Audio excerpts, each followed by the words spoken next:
Welcome to the Look Good, Move Well podcast. We're rolling. Hey, welcome back, everyone. Satya, welcome back. Thanks. You've been a little bit under the weather for a while. Last episode, we didn't get to experience your presence. So how have you been, and are you feeling better? And glad to have you back. Yeah. Like most of the world, I got COVID, and I fortunately had a mild case, but that's not to understate that it can be quite a roller coaster for many. And it was one of those weird ones where like you think that you're fine and then you start backsliding again. So it's kind of like waves of it. So I'm feeling fine now, but eager to get back into my normal routine for sure. What part of the normal routine did you miss the most? Being here at the gym, obviously, and you know, just getting a pump on and having the vibe. And you guys all had that without me because I had to work today, unfortunately. But looking forward to getting back to that soon.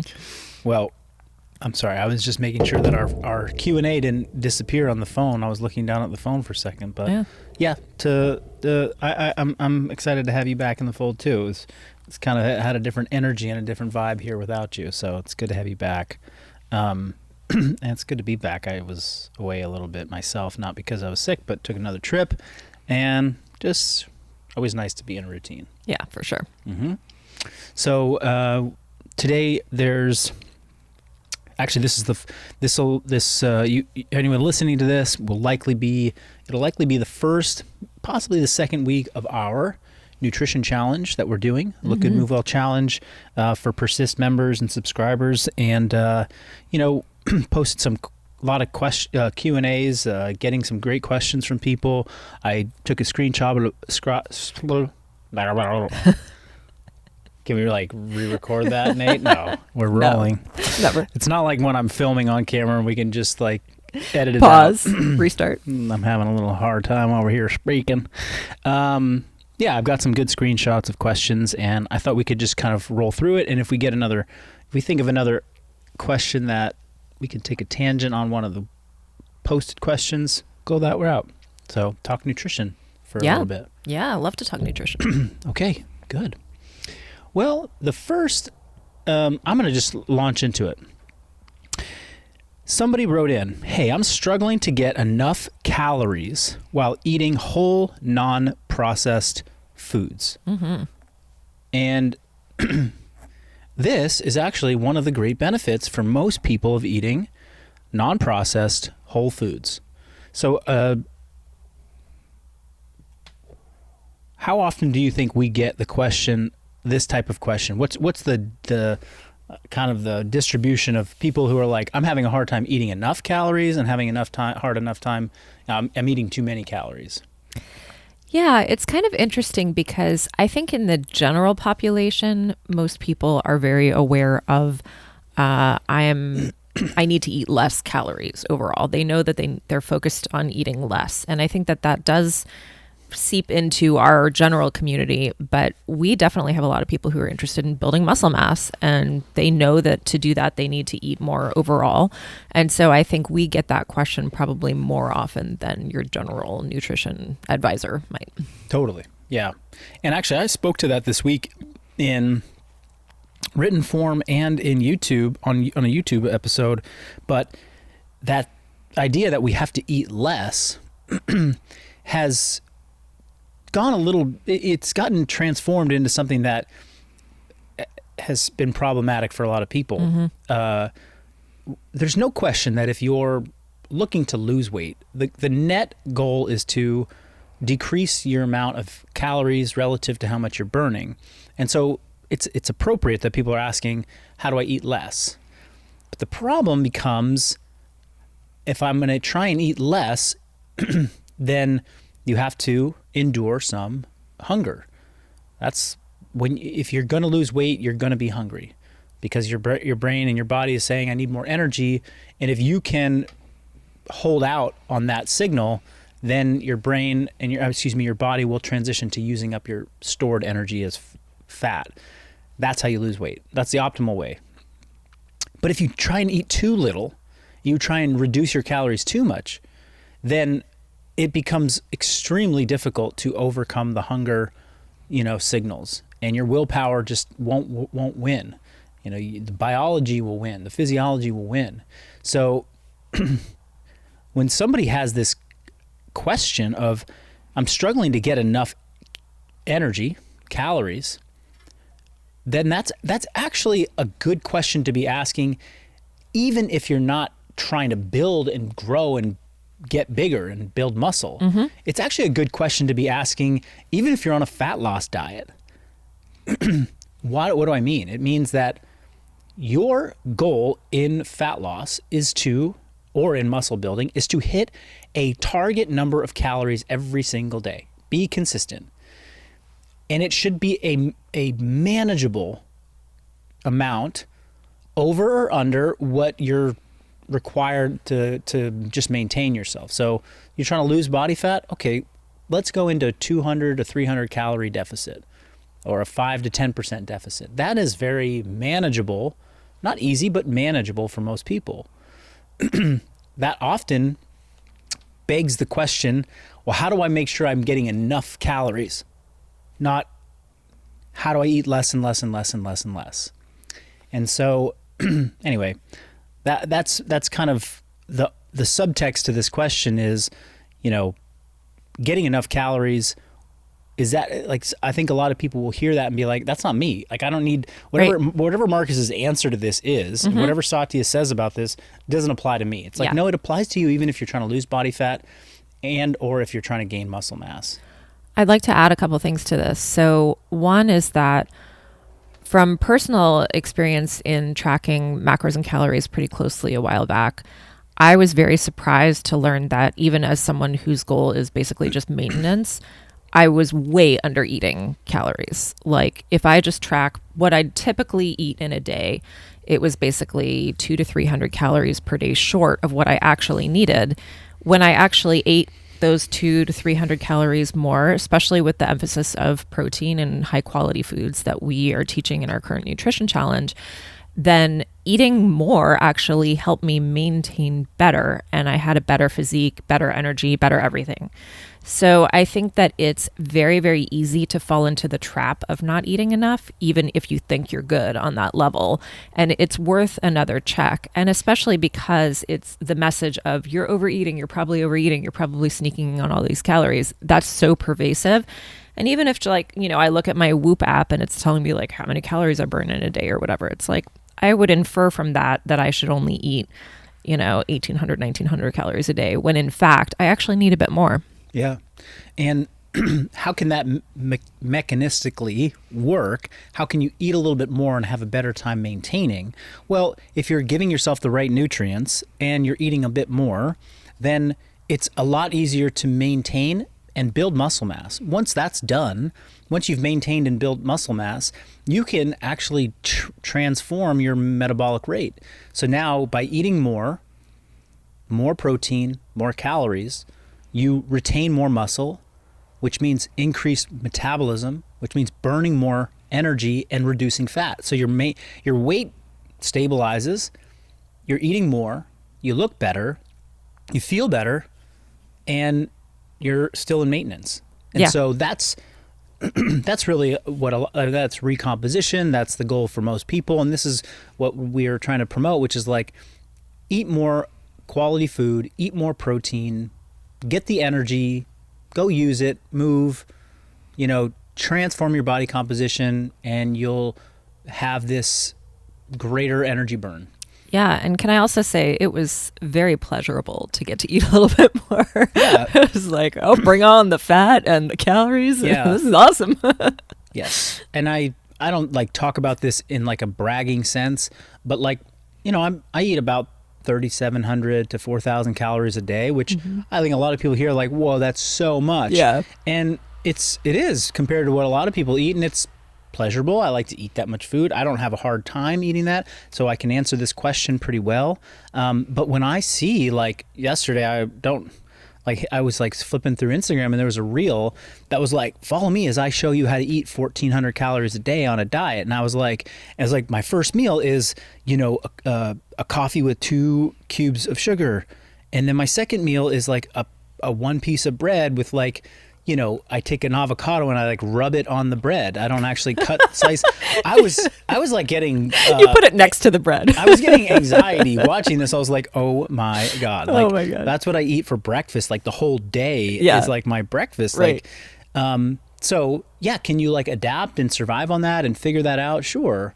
But it stresses me out to think about that. So you're struggling to get enough energy on whole unprocessed foods. All right. Well, first off, whole foods are not all created equal in terms of density of energy. Mm-hmm. That's what you got to think about. If you eat a pound of grass-fed, ground beef that's 80% lean, that's about 1,000 calories right there. And if you do the same, if you try and eat like a pound of chicken breast, that's going to be about half, if not less, of the total amount of energy calories. So you got to think about the types of choices that you're making. And if you're one of the faults that I think a lot of people and traps people fall into is old ways of thinking about fat being problematic and bad, and so they opt for very lean options in the whole foods category. So if you're going to eat whole foods and you eat lots of vegetables and super lean meats, and on top of that you're also afraid of carbs, so you're not eating like starches and potatoes, you're trying to eat like watermelon only, to get 2,000 calories of watermelon, broccoli, and chicken breast, it's going to be a really big, it's a lot of volume of food. That's a big bucket of food. It's a big bucket of food, which for somebody who's trying to reduce their weight or their calories, that's a great strategy. Yeah. Right? But if you're not, if you're like, okay, well then guess what? Just let's take out the chicken breast and put chicken thighs in. Right there, the same volume of food, a pound of chicken thighs has a lot more intramuscular and, fat on it. Or how about a skin on, chicken breast? Or instead of reaching for, broccoli that's steamed, you want to take the fats that you're going to be eating or that you need to eat and you need to supplement. So cook your broccoli in butter. And so fat is this vehicle to deliver not only calories, but also some fat soluble nutrients. So if you're struggling on whole food diet, then I want you to aim for fattier things, right? Yeah.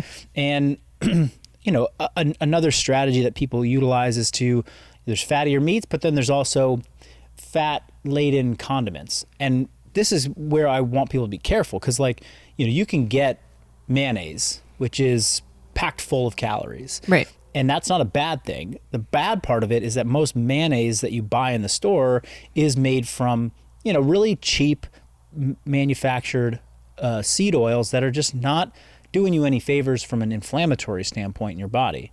So you want to make sure you're grabbing the right stuff, like Mark Sisson's Primal Kitchen, brand.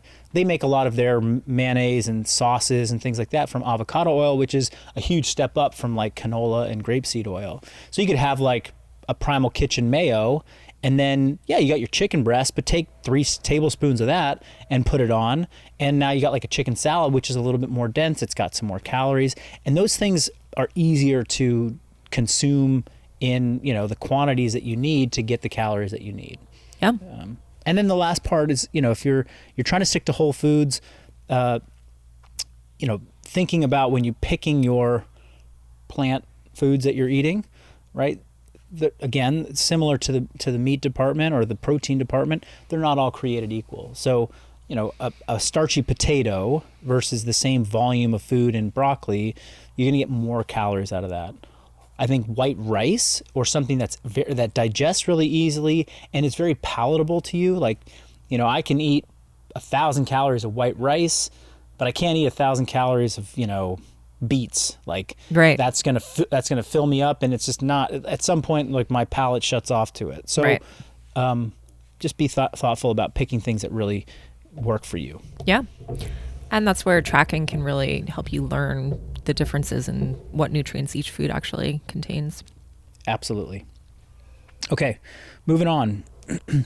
What's a breakfast idea for someone who can't eat eggs and doesn't enjoy meat for breakfast? Yeah. Well, why is this even a question? Because this person knows that for breakfast, we're trying to prioritize getting protein. Yep. a good whack of protein at breakfast. Yeah. Protein is like the macronutrient that we want to start focusing on first. If you're going to focus on, a number, it's not carbs, it's not fat, it's protein. Yeah. And we've had the recommendation that people aim to get at least a third of their daily requirement at breakfast. Yeah. Hey, you're supposed to have 150 grams of protein a day. Get 50 grams of protein at breakfast. You're supposed to have 120 grams. Get 40 grams at breakfast. One of the easiest ways to get protein is through, meat and eggs, because they're dense with amino acids. And this is the same thing we just talked about before, but density is, to just define it for people, it's like, how do I get as much... I think my microphone is attacking me. It's sliding off the table. How do I get the most protein without additional carbohydrates and fats? That's density. Yeah. So a chicken breast is very dense of protein, relative to a piece of tofu, which has plenty of protein, but it's also going to have other things like, fats and carbohydrates to go along with it. Yeah. I can also speak to this while you're fixing your microphone. Thanks. Especially. I need to call We're having some technical difficulties. We're all good. Okay. Well, I'm a person who doesn't love the meat for breakfast thing, and I can also sort of weigh in on a few tactics that I particularly enjoy for getting protein in the morning. Let's hear it. Yeah. So one is, if you can do other forms of dairy, personally, my go-to is like a Greek yogurt or cottage cheese. Those have a decent amount of protein. But I find that even with that, you have to eat like a pretty hefty amount to get the number of protein grams in if you really want to basically like divide your protein allotment for the day in thirds and get a third of that at breakfast. So caveat that might not be quite enough. I have a similar problem with eggs because an egg only has 6 grams of protein typically. So I'd have to eat a lot more eggs than I would typically be hungry for to get enough. So I think, first of all, like if you need to throw in a high quality powdered protein first thing in the morning to get your protein, that is a much better option than like, having a pastry or a bowl of cereal for sure. But I would also say that I'm a strong advocate for expanding your food horizon. And I have found that I'm not really going to want a big juicy steak for breakfast typically, but something lighter like a piece of fish, like a Japanese style breakfast with like a piece of salmon and maybe a little pickled vegetable, like that can be quite appetizing early in the morning. Yeah. And I would also add that if you're open-minded to just experiment, perhaps with like a lighter piece of protein like fish or something that could be a little bit more palatable for you, or a mix of like, I'm going to have my normal, whatever you typically eat for breakfast, plus a little bit of something that's more protein dense, a meat or an egg or something like that. I think that noticing how that impacts your energy and how you feel throughout the day can be really motivating to continue going down that path. Yeah. Because a lot of this is ingrained habit and it's cultural and it's like what I think I'm craving or what I feel like. But if you can push that just a little bit and open your mind to some other options and then just be like, okay, today I'm going to try a piece of fish and see how I feel. Like, actually, I feel quite amazing. And now I'm ready to have some bison or something, or bison and eggs or something like that. Yeah. I don't think I have much to add to that. I just will echo the part about not enjoying something for breakfast. There's so many reasons why that's there that are not, they're not physiological. They have nothing to do with what's optimal for you. It's cultural. It's what's been marketed to us as normal. It's it's also like what's been marketed to us as dinner food. It's like, why, people talk about having breakfast for dinner and it gets everyone excited, but having dinner for breakfast is like, ew, that's gross. It's,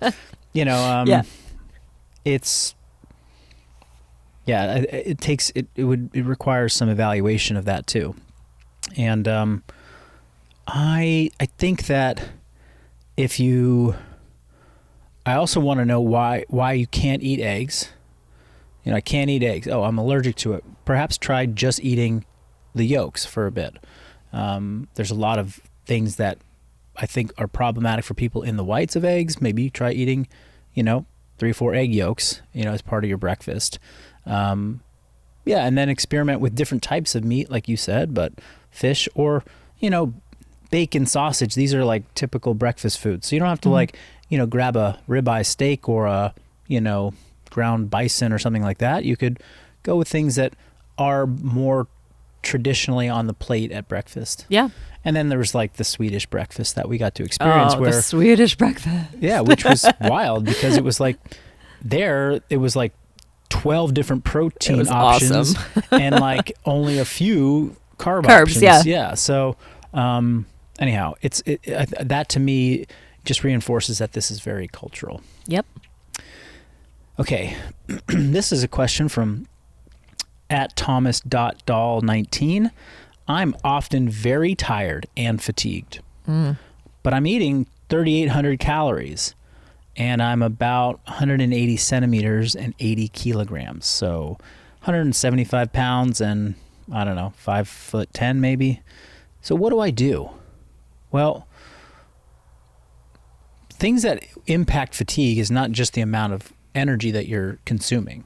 So this, on surface, it's like, 3,800 calories is a lot, but you can be still under eating at 3,800 calories. If you put a Tour de France cyclist on 3,800 calories, they're going to be like starving, and they're going to be like, they're going to run out of energy. They're going to be like, at some point, the adrenaline and the cortisol is going to wear out, and they're going to be fatigued and tired.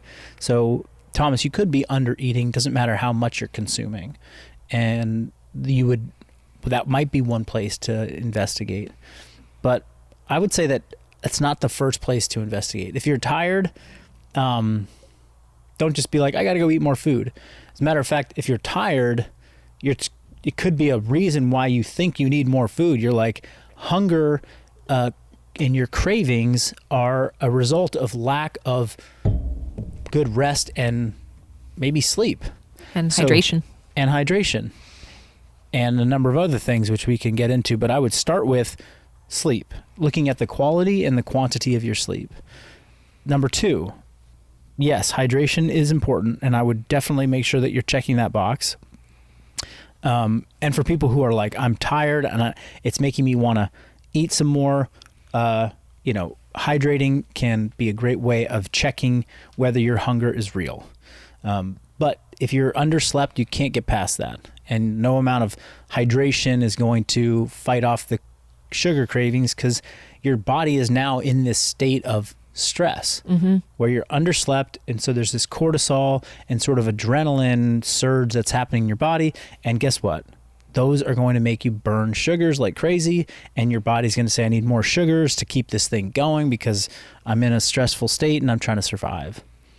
The other thing I would do is if you're very active, I would imagine Thomas is very active because at that body size to burn 3,800 calories, you got to be moving quite a bit. You might be overworking yourself, overtraining, in which case I would take a solid week of doing no training and just walk. Just go for walks in the sunshine, not fast, not like for caloric burn, but just to move a little bit, to get outside and start prioritizing going to bed early.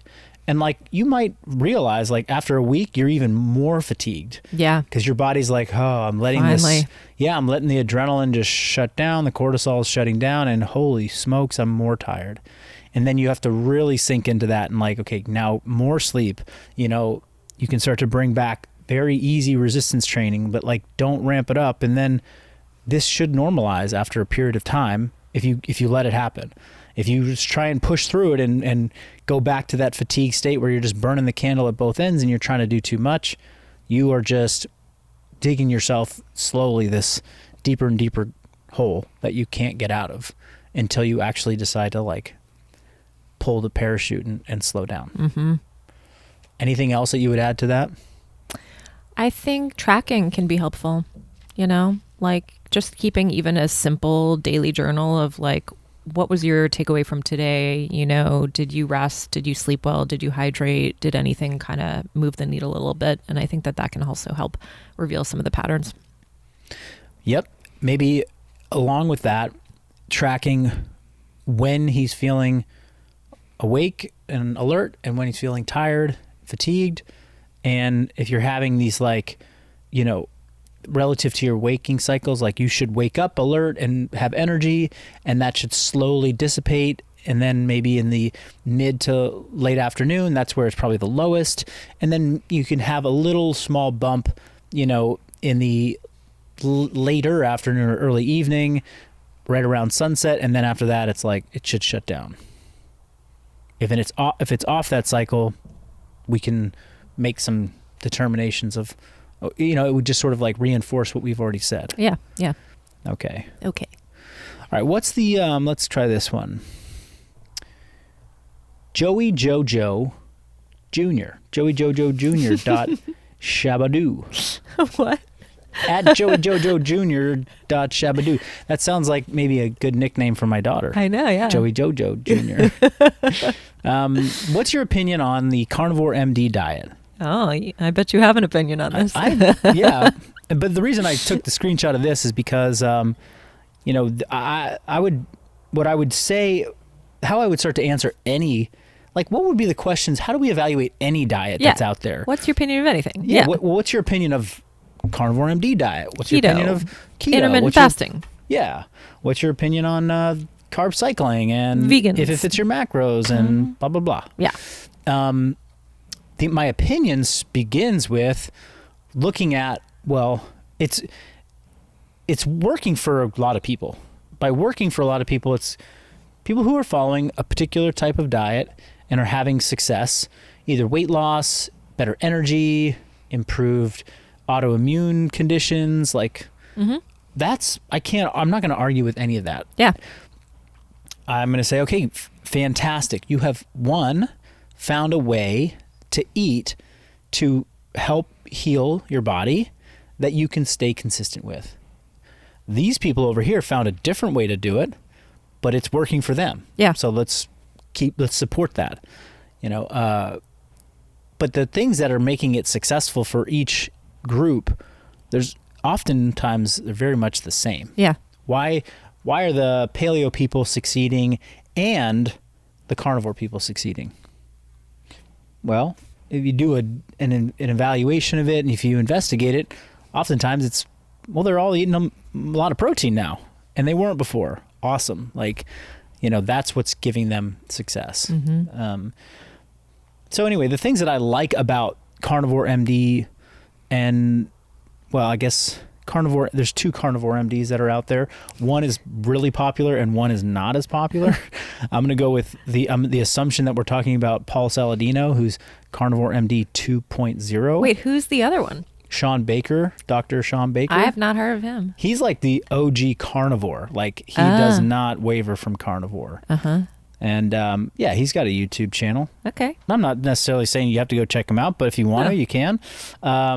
Paul Saladino has started out as the carnivore author of the Carnivore Code, but he has evolved his thinking to include a certain amount of plant foods in his diet, particularly fruit.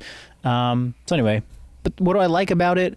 I like his position that he's looking for root cause of dysfunction and illness. Like, why are we having all these problems? Like, not, okay, there's all these problems, let's solve it with a pill or let's solve it with something. But, and he's very much a believer that like underlying all human conditions is an inflammatory process that's going on, which centers around our food and our digestion, particularly our digestion, and how what we're eating is impacting the gut, which is then impacting the nervous system and downstream, the heart, lungs, nerves, etc. So as he's evaluating whether something should be in the diet or not in the diet, it's coming from that place, which I appreciate. I appreciate that somebody's saying, look, like all these conditions that are happening in modern times are not normal. These don't date back thousands of years. They date back decades. And before that, we never saw it. So something's changed about what's happening in the environment that's making these things so prevalent.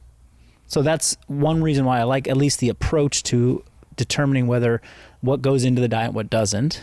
I appreciate that it's got some type of evolutionary, perspective to it. Like, is this part of our life cycle or history as a species, or is it not part of our history as a species?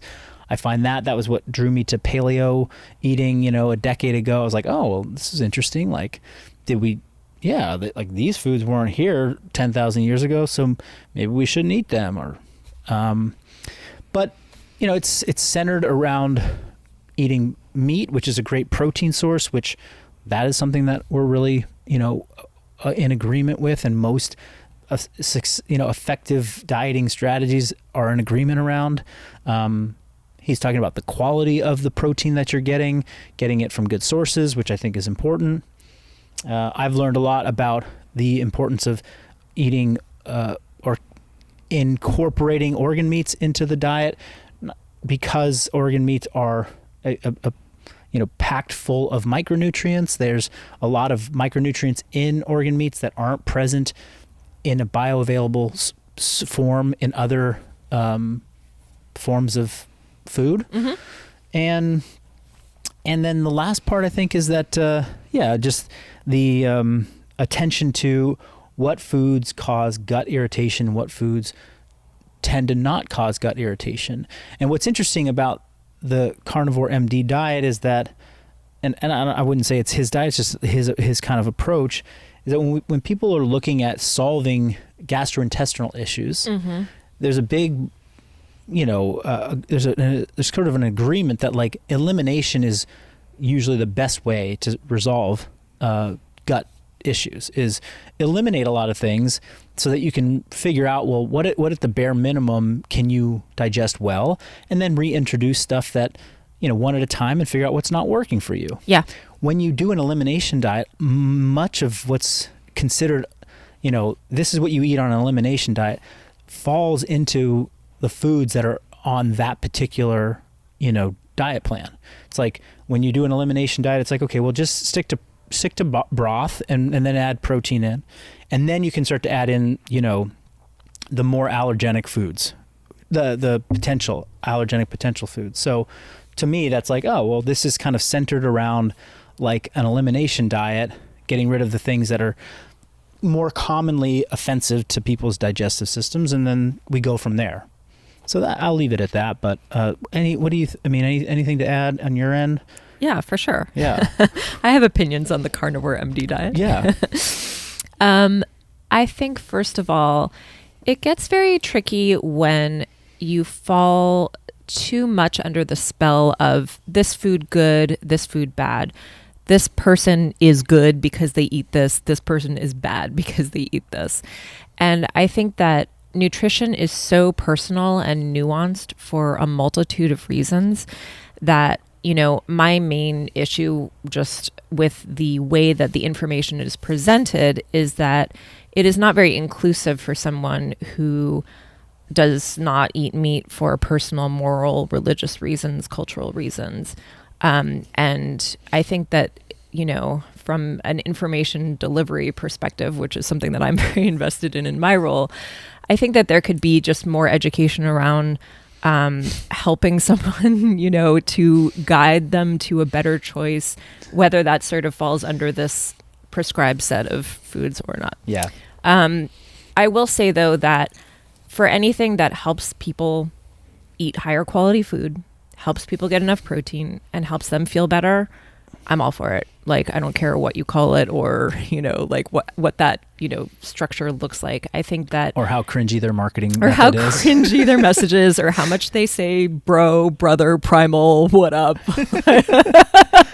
That's fine. Yeah. That's fine. If it's getting you to feel better, go for it. Yeah, if that helps, inspire you, sure. Yeah. I think that, I'm able to separate the messaging and sort of like the movement around it, the cultural movement around it, from the actual impact. And I am in favor of impacts that help people eat higher quality and feel better. Yeah, for sure. I mean, and I am as well. And, you know, I think and maybe we'll make this the last question before we close. And excuse me, if I have to pause for a second, it's because I have a lat spasm going on right now, which like takes my breath away if I move the wrong way. Whew. Okay. Yes. So the thing that I find interesting about the Carnivore MD sort of messaging, like you're talking about here, is that there's and this is what you just said is so real and so true. That is nutrition and how people want to approach the consumption of energy and nutrients is very nuanced, is very personal, is like, it's all of those things. And that's because of more reasons than I could list here, but some of which are the abundance of food, the cultural significance of food as we've become, you know, as globalization has, you know, taken place and we're exposed to different cultures and we have, you know, cuisines that are being moved all over the world. And, you know, now we have 100 different cuisines within a 5-mile radius here. Whereas once upon a time, it was just, this is what everyone eats because this is what's here. Right. And, and this is what everyone eats because this is all we could get. And this is all we could hunt for. And this is all, you know, it's so much has changed as a result of factors that, you know, we can't change and control, and they're here. And so that is real. And then there's a group of individuals who will like Paul and Dr. Saladino, you know, this sort of like, okay, I don't care about all that stuff. Like, I'm going to go back to a point in time where none of that was an option. Like, you didn't have the luxury of thinking this way and feeling this way and having these like beliefs about what you could, or, you know, and it was just this. And that's his point of view and perspective, which I also can appreciate too. I'm like, yeah, well, and so how do we bridge that gap? How do we take aspects of like, well, this is, I'm not going to quote, like say it's factual, but like, hey, we're investigating the science and that this is what we know, but this is the reality of people's lives. And the same could be said for training. You know, we talk about this with training. It's like, well, there's textbook like exercise prescription that shows this is the best way to get strong, but people don't want to do that every day. So why are we just beating them over the head with like, you got to do this same thing that the textbook proved it in 1985. Why are we trying to do it differently? It's like, because people aren't super pumped to do that. You know, we want to make sure it has an impact. So I just think that it's sort of, the opinion is, you know, it's an opinion because there's both sides of this that are happening simultaneously. Things that, you know, how are we going to investigate what people can and should do based upon evolutionary science versus when evolutionary science also assumes that like things are the same as they were when we were evolving, and they're not the same. There's a whole different, you know, landscape of food culture and access and, you know, economic inequalities around, you know, food access. And yeah, it's just so complicated. And I'll spend time in both camps and get really, you know, like I'll geek out on like, okay, I really want to know the science of this. I want to know how it interacts with my physiology. And I'll eat things that look gross and taste not as good as the other thing, but I want to find out, and then come back to the middle and come back to this side and be like, okay, well, that didn't really work in some ways and worked in other ways, and how does this make sense for everybody else? So probably why we got the question, what's our opinion on Carnivore MD? I think we've given our opinions. And yeah, before I go into another lat spasm, would you like to close with anything, Satya? Yes. We have now added an entire resource library full of the food philosophy that we teach our clients in functional bodybuilding. This has been added to the Persist subscription. With your subscription, you get access to this free. You can take the nutrition challenge anytime. That's included in the library. It's got daily lessons. It has daily podcasts for you to come back and listen to, just reinforcing these lessons over and over. And you can also choose a level that is appropriate for what you're ready and willing to take on consistently as building a daily practice around. So it'll help you learn some better nutrition habits, hopefully, help you look good and move well. And you can find that on our website in the Persist subscription area, functional-bodybuilding.com. Wonderful. All right. Keep sending in your questions, everyone. We love giving these Q&A sessions a go periodically, and oftentimes your questions will spark our curiosity, and we'll go deeper into a full-length podcast on any one of them. So slide into the DMs, and we will see you next time. See you next time.